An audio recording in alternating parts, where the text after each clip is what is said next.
एक साहब लिखते हैं कि एक दिन मैं रावलपिंडी के एक रेस्टोरेंट में खाना खाने गया। वहाँ 2 टेबल छोड़कर एक उदेर उम्र बूढ़े मियाँ और उनकी बूढ़ी महबूबा भी बैठे हुए थे।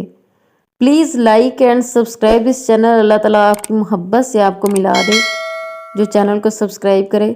इसी दौरान एक नहायत ही डिसेंट और खुश शक्ल भाई साहब होटल में दाखिल हुए और वाश बेसन पर हाथ धोकर कुछ फासले पर उनके बराबर वाली टेबल पर बैठ गए।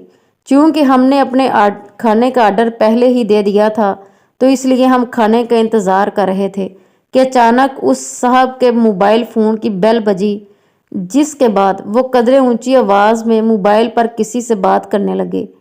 उनके बात करने से के अंदाज से लग रहा था कि उनको अल्लाह ने कोई बहुत बड़ी खुशी से नवाजा था।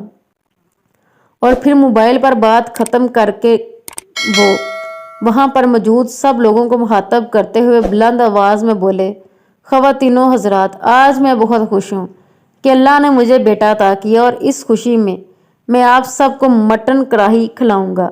मैं अपनी जगह से उठा और आगे बढ़कर इन्हें मुबारकबाद दी और कहा कि भाई, हमने तो अपने खाने का ऑर्डर पहले ही दे दिया है।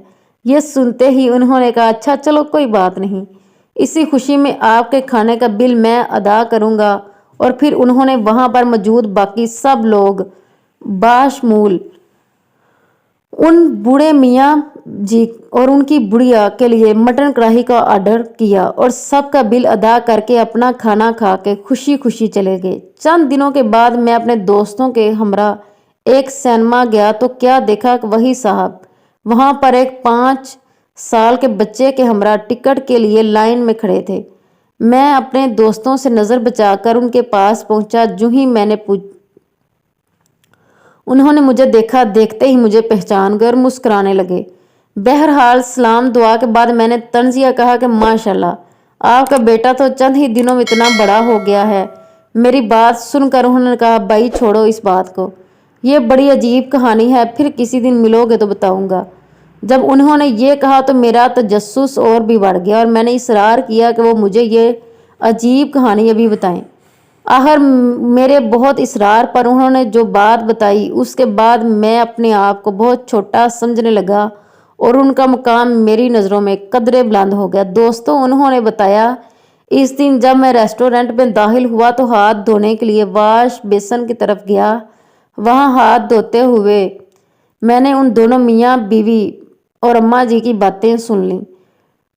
बूढ़ी अम्मा कह रही थी, आज मेरा मटन कढ़ाई खाने को दिल कर रहा है। तो उस पर बूढ़े मियाँ ने बहुत अफसोस लहजे में कहा कि मेरे पास पूरे महीने के लिए सिर्फ 2000 रुपये हैं। अगर कढ़ाई खाएंगे तो पूरे महीना गुजारा कैसे होगा। ऐसा करते हैं, आज दाल रोटी खा लेते हैं, कढ़ाई फिर किसी दिन खा लेंगे।